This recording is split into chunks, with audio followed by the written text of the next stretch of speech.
वाल्मिक कराडच्या एन्काउंटरचा plan. The fakeness, if you wanna play tough and wanna hate this, I'll always show up.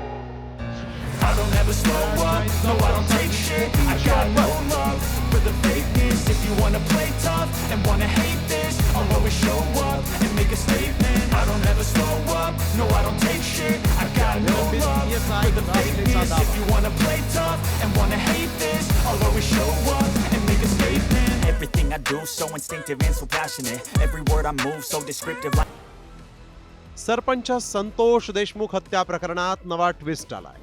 हत्येचा mastermind Valmik कराडच्या एन्काउंटरसाठी कोट्यावधींची offer होती असा खळबळजनक दावाच निलंबित PSI रणजित कासलेनं केलाय.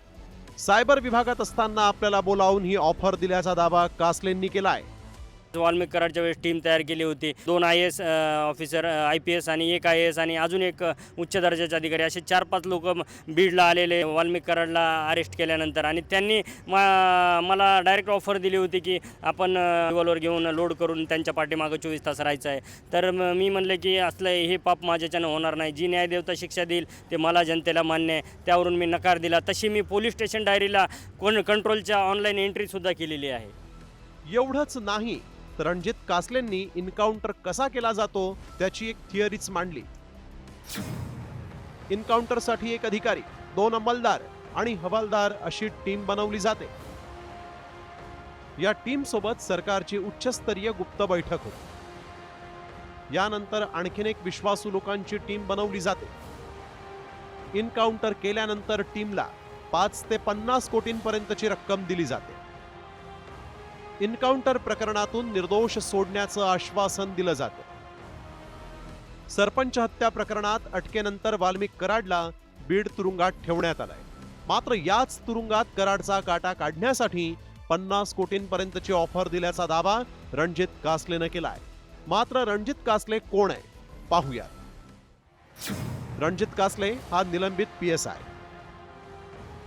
कासले बीड पोलीस दलात कार्यरत होता.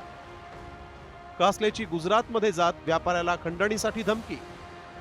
25 मार्च 2025 रोजी खंडणीचा व्हिडिओ समोर येताच निलंबन. मात्र अंजली दवानी यांनी रणजित कासलेचा हा दावा खळबळ निर्माण करण्यासाठी असल्याचं म्हटलंय. रणजित कासले या अधिकाऱ्याबद्दल खरंच आपण बातमी करू नये असं मला वाटतं. अतिशय विचित्र आणि विक्षिप्त असा हा माणूस आहे. आत्ताच्या घटकेला पण हा माणूस सायबरमध्ये आहे आणि सायबरचा अधिकाऱ्याला कधीच कोणी एन्काउंटर करायला सांगत नाही. कुठेतरी खळबळ करायची, काहीतरी वाटेल ते बोलायचं आणि त्याचे व्हिडिओज बनवायचे, हाच त्याचा कार्यक्रम आहे असं मला वाटतं. बीड कारागृहात वाल्मिक कराडवर महादेव गित्तेनं हल्ला केल्याचं समोर आलं आणि त्यानंतर गित्ते गँगला संभाजीनगर जिल्ह्यातील हर्सुल कारागृहात हलवण्यात आलं. आता रणजित कासलेंनी नवा दावा केलाय. मात्र या दाव्यात तथ्य असेल तर कराडचा एन्काउंटर करून कुणाला वाचवण्याचा प्लॅन आहे का असाही प्रश्न निर्माण झालाय. योगेश काशीतसह ब्युरो रिपोर्ट, साम TV न्यूज, बीड.